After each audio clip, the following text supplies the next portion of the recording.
This video will show you how to add and interact with GIS vector data using Fugro's PXMapper software. So when you're in your application, you can view GIS vector data if it exists for your project, and that can be accessed by going over to the right-hand side of the application and clicking on the GIS layer button here.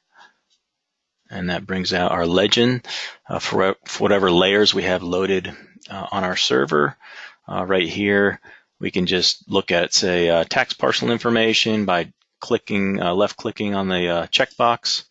That turns the tax parcel information, and we'll display it on your oblique imagery. It'll also display it on your ortho view, and that can simply be turned on and off by left-clicking your mouse on the legend. If I want to change the color of the layer that I'm displaying, I can just click on the color, and this presents a attribute window here for this specific layer.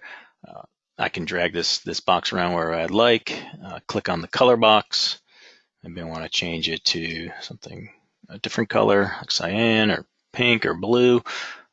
Just select that from the color bar here, and it changes it in real time. If I want to add some labels, I just turn on the label button, and that'll display the labels.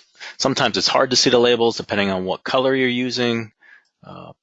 It may, in some cases, help to put a mask behind that, so we have that option as well. You can turn on the label mask.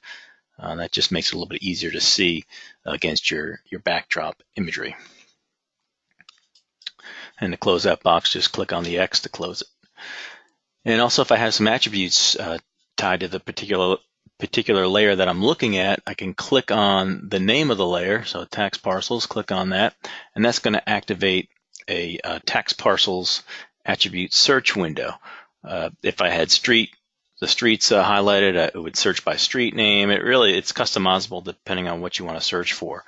So in this case, maybe I don't know, for tax parcels, I don't know the full ID of the tax parcel I'm searching for. So the nice thing about it is I could just key in the first several digits associated with the tax parcel, and it's going to go and it's try and query the database and look at maybe the top 10 values. Most relevant will show up in the upper portion of the list, and I can just select that ID, and it's going to zoom to that value and center that particular return right on the screen here. And so I can just, again, search by different attribute, pick a different number, and just it'll bring me to that location as I select it. And so to hide your legend menu, you just simply click on the legend again, and that brings it off to the right-hand side again, out of the way.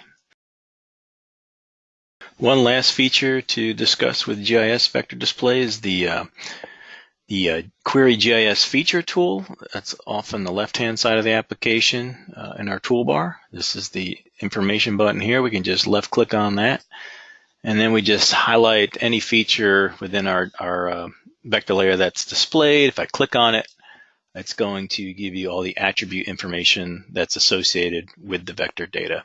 So that'll display in a separate table.